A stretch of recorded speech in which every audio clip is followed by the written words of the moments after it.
I am almost 100% positive that every single one of you individuals listening to this video understands that China, Russia, Iran, and anyone that would wish to do the United States harm is watching what this administration is saying and what this administration is doing. And they are happy to see what is going on in the United States of America at this point in time.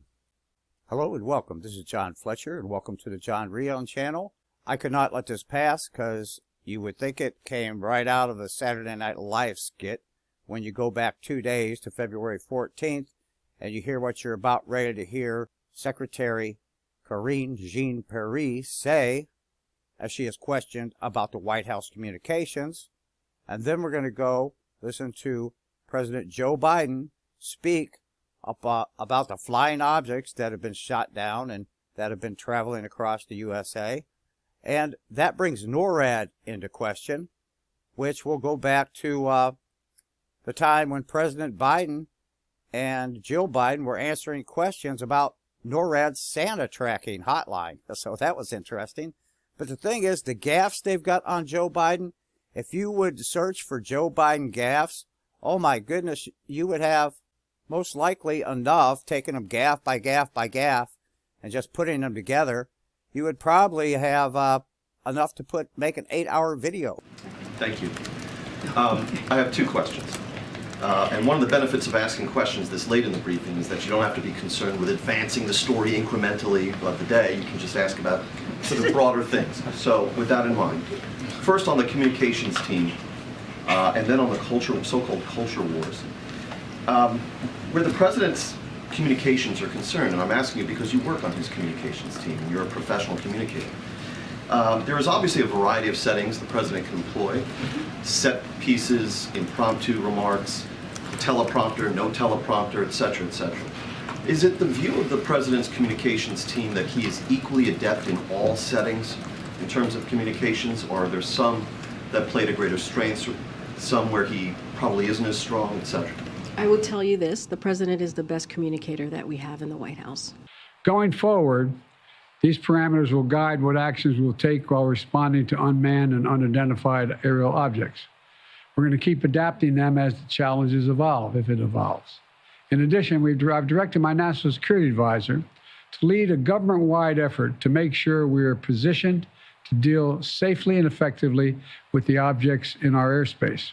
First, we will establish a better inventory of unmanned airborne objects in space above the United States airspace and make sure that inventory is accessible and up to date. Second, we'll implement further measures to improve our capacity to detect unmanned objects in our airspace. Third, we'll update the rules and regulations for launching and maintaining unmanned objects in the skies above the United States of America. And fourth, my Secretary of State will lead an effort to help establish common global norms in this largely unregulated space. These steps will lead to safer and more secure skies for our air travelers, our military, our scientists, and for people on the ground as well. That's my job as your President, Commander-in-Chief. As the events of the previous days have shown, we'll always act to protect the interest of the American people and the security of the American people. Since I came to office, we've developed the ability to identify, track, and study high-altitude surveillance balloons connected with the Chinese military. When one of these high-altitude surveillance balloons entered our airspace over the continental United States earlier in the month, I gave the order to shoot it down as soon as it would be safe to do so. The military advised against shooting it down over land because of the sheer size of it. It was the size of multiple school buses and it posed a risk to people on the ground if it was shot down where people lived. Instead, we tracked it closely, we analyzed its capabilities, and we learned more about how it operates. And because we knew its path, we were able to protect sensitive sites against collection. We waited until it was safely over water, which would not only protect civilians, but also enable us to recover substantial components for further analytics. And then we shot it down, sending a clear message The violation of our sovereignty is unacceptable. We'll act to protect our country, and we did.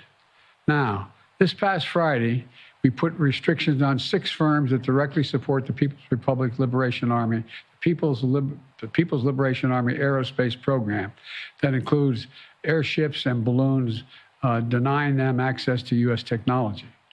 We briefed our diplomatic partners and our allies around the world, and we know about China's program and where their balloons have flown. Some of them have also raised their concerns directly with China. Our exports have lifted components of the Chinese balloon's payload off the ocean floor. We're analyzing them as I speak, and what we learn will strengthen our capabilities. Now, we'll also continue to engage with China, as we have throughout the past 2 weeks. As I've said since the beginning of my administration, we seek competition, not conflict with China. We're not looking for a new Cold War, but I make no apologies, and we will compete. And we'll responsibly manage that competition so that it doesn't veer into conflict. This episode underscores the importance of maintaining open lines of communication between our diplomats and our military professionals. Our diplomats will be engaging further, and I will remain in communication with President Xi. I'm grateful for the work of the last several weeks of our intelligence, diplomatic, and military professionals who have proved once again to be the most capable in the world. And I want to thank you all. Now look, the other thing I want to point out is that we are going to keep our allies and the Congress contemporaneously informed of all we know and all we learn. And I expect to be speaking with President Xi, and I hope we're going to get to the bottom of this. But I make no apologies for taking down that balloon. Thank you very much.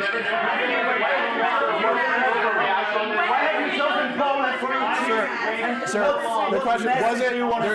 There's been criticism. There's been criticism that this wasn't. There's been criticism that this. China compromised by your family's business relations. Sir, Mr. President, there has been criticism. Did you overreact? Mr. President, there has been criticism that this was an overreaction that was done because of political pressure. You can come to my office and ask the question when you have more polite people. Mr. President, why have you chosen Poland for your trip to mark anniversary of the war? And what's your message?